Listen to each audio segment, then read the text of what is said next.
Ողջույն սիրելի հայրենակիցներ, ճիշտն ասած ես ամբողջովին ուրիշ ելույթ էի նախապատրաստել, քանի որ պարոն Կոնջորյանը տեղում չի,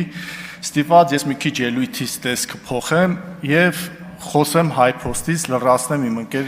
գործընկեր Լիաննային։ Ես այս պահին ուզում եմ խոսել ոչ թե որպես падգամավոր, այլ մի պատմություն պատմել միջին վիճակագրական քաղաքացի Հարություն Նացականյանից, ով արտահանումներ է կատարում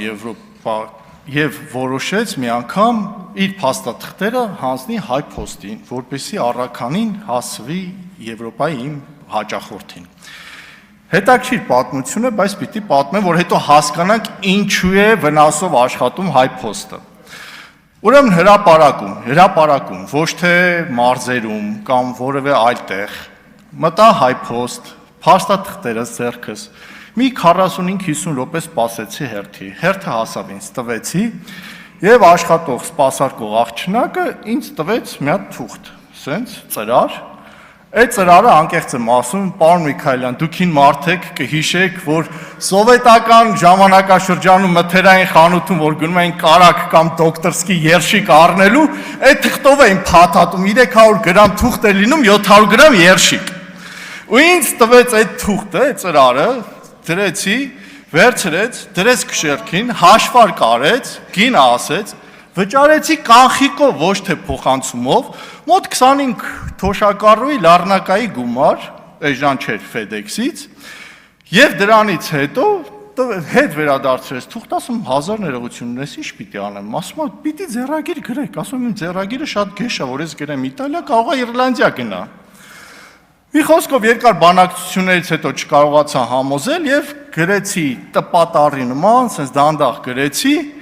տվեցի եւ առաքանին գնաց։ Անցավ 13 օր։ Հաճախորդից գնում եմ պատասխան կա թղթերից, ասում եմ ոչ։ Անցավ եւս 3 օր։ Ես ստիպված մտա կայք։ Եթե մտնեք HiPost-ի կայք հիմա,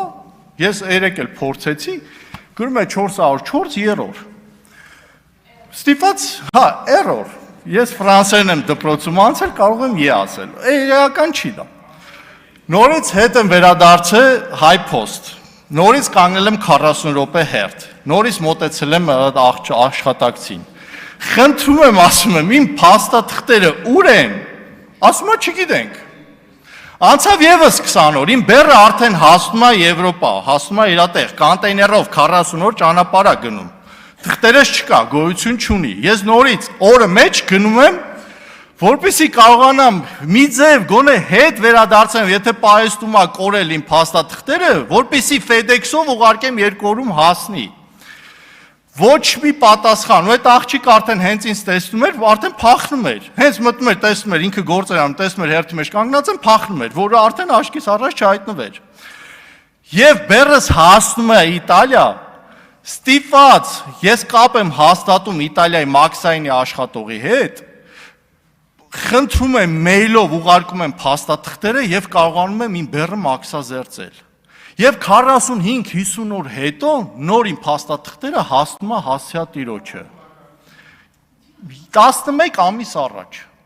11 ամիս առաջ, ես ինչ ասում եմ, կարող եք ցանկացած մարդ գնալ Երևանի կենտրոնական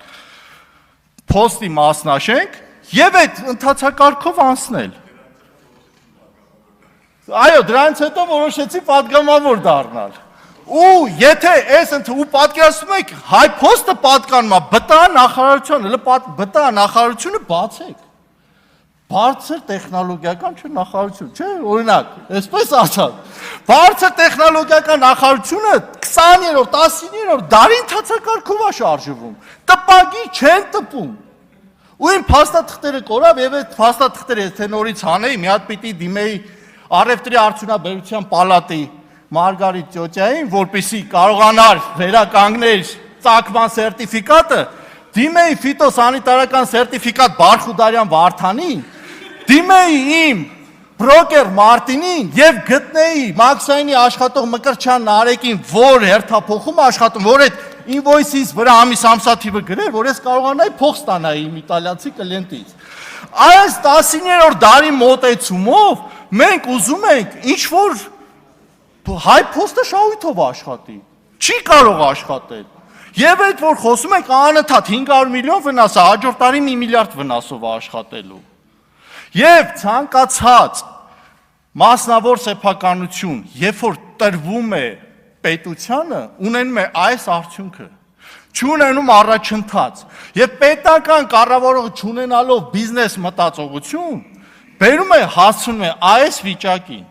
Նույնը կոնյակի գործարանի հետ կապված, երբ որ Ծառուկյանից վերցնում եք, կոնյակի գործարանը շատ ավելի լուրջ խնդիրներ ունի, որտեղ նա արտահանում է իրականացնում, սուրանդակային ծառայություն չի իրականացնում, ու չկարողանալով կառավարել, մի ամբողջ արժեշղթա ոչնչանալու է, գյուղացիները չեն կարողանալու խաղում մթերեն։